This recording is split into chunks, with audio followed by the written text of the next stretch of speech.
বিশ্ব সবাই শেষ হয়ে যাবে, কিছু থাকবে না। এই বিষয়টা আগে ভালো করে হজম করতে হবে যে আমরা এখানে থাকতে আসিনি, আমরা এই দুনিয়ায় থাকতে আসিনি, আমরা এখানে এসেছি চলে যেতে।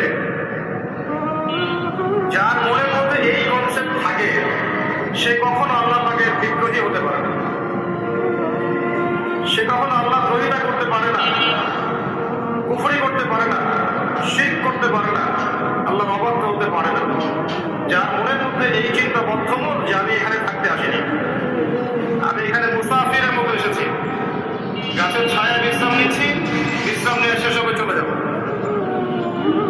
যারাই আল্লাহ দ্রোহিতা লিপ্ত হচ্ছে, শিরক করছে, বিদআত করছে, হারাম খাচ্ছে, ঘুষ খাচ্ছে, সুদ খাচ্ছে, জিনা করছে, আল্লাহ দ্রোহিতা করছে, আল্লাহর বিধান অস্বীকার করছে, তারা ইনডাইরেক্টলি ধরে নিয়েছে যে তারা মনে হয় পৃথিবীতে চিরকাল থাকবে। কারণ যদি কিয়ামতের মাঝের কথা তাদের স্মরণ থাকতো, তারা কখনো এই কাজগুলো করতে পারতো না, পারতো? এবার আসেন, আল্লাহ পাক কলম সৃষ্টি করে তাকদীর লিখেছেন, অতএব তাকদীর নিয়ে প্রিয় ভাইয়েরা বিচলিত হবেন না। আপনার তাকদীরে যা আছে আপনি পাবেন, যা নাই কোশ্চিন কালেও পাবেন না, ফুল স্টপ। আপনার তাকদীরে যা আছে আপনি পাবেন, না পেয়ে আপনি দুনিয়া থেকে যাবেন না, ফুল স্টপ। আর আপনার তাকদীরে যা নাই সারা দুনিয়ার মানুষ মিলে আপনাকে দিতে পারবে না। এই চিন্তাটা আগে মাথার মধ্যে সেট করে। এই চিন্তা যার মধ্যে ইনস্টল করা আছে সে আত্মহত্যা করে না কখনো, সে হতাশ হয় না কখনো, সে ভয় পায় না, আল্লাহর পরে চলতে গিয়ে কিছু হয় না, সে জালেমের সামনে মাথা নত করে না। যার মাথায় এই চিন্তা আছে আল্লাহ যা লিখেছেন এটা হবে, যা লিখেন নাই সারা দুনিয়ার মানুষ মিলে সেটা হবে। সিম্পল। এর মধ্যে আল্লাহ পাক পরীক্ষায় ফেলবেন, ওই বিষয়টা ডিফারেন্ট। আমি অবশ্যই তোমাদেরকে পরীক্ষা করব ভয় দিয়ে, ক্ষুধা দিয়ে, সন্তানের ইন্তেকাল দিয়ে, ফসলের ক্ষতি দিয়ে, সম্পদের ক্ষতি দিয়ে আমি পরীক্ষা করব। কিন্তু যারা সবর করবে এবং যারা এই কনসেপ্ট রাখবে ইন্না লিল্লাহি ওয়া ইন্না ইলাইহি রাজিউন, এদেরকে আল্লাহ পাক প্রশংসা করেছেন, ইনশাআল্লাহ এরা সফল হবে। আল্লাহ পাক তাকদীর লিখে ফেলেছেন, তাকদীর নিয়ে টেনশন করবে না, রিজিক নিয়ে টেনশন করবে না। এখনকার যুব সমাজের সবচেয়ে বড় টেনশন রিজিক। একটা জব, একটা ভালো জব, একটা ভালো ব্যবসা, সে সিকিউর লাইফ চাচ্ছে, রিজিক নিয়ে চিন্তা করবেন না। আপনার কাছে যে রিজিক আছে এটা আপনার কাছে আসবে ইনশাআল্লাহ, হয়তো সময় লাগছে কিন্তু আপনার কাছে আসবে ইনশাআল্লাহ।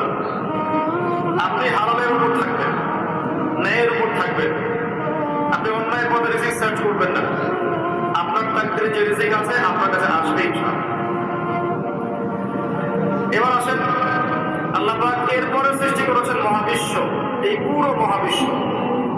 তাকদীর লেখার পরে মহাবিশ্ব কয় দিনে? ফি সিত্তাতি আইয়াম, 6 দিন। মাত্র 6 দিনে আল্লাহ পাক পুরো মহাবিশ্ব সৃষ্টি করেছেন।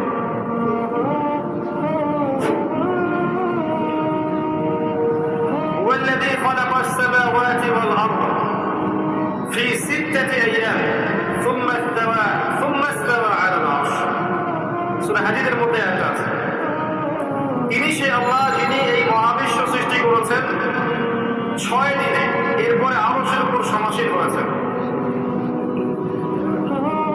আল্লাহ পাক এর একদিন আমাদের একদিনের মতো নয়, বরং কিয়ামতের মাঝে যেদিন আমরা দাঁড়িয়ে থাকবো এই দিনটা হবে আল্লাহর হিসেবে 50,000 বছরের সমান। মানুষ অস্থির হয়ে থাকবে, বিচার শুরু হচ্ছে না কেন? অপেক্ষা করা কাজটা খুব যন্ত্রণাদায়ক, তাই না? কারণ অপেক্ষা করা, অপেক্ষা করে আছেন, 1 ঘন্টা পর আসবে, এলো না, আপনি অস্থির হবেন। 2 ঘন্টা পরে এলো না, 10 ঘন্টা পরে এলো না, আপনি অস্থির হবেন, পাইচারি করবেন, বই পড়বেন, নাস্তা খাবেন, হাঁটাহাঁটি করবেন, আপনি ব্যাকুল হয়ে যাবেন। অপেক্ষা করা একটা ডিফিকাল্ট কাজ। কিয়ামতের মাঝে মানুষ 50,000 বছর অপেক্ষা করবে, বিচার শুরু হচ্ছে না কি জন্যে?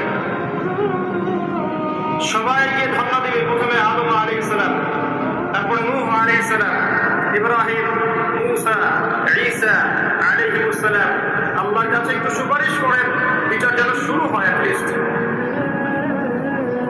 কেউ কিছু করতে পারবে না, কারণ সবাই বলবে ইয়া নাফসি ইয়া নাফসি।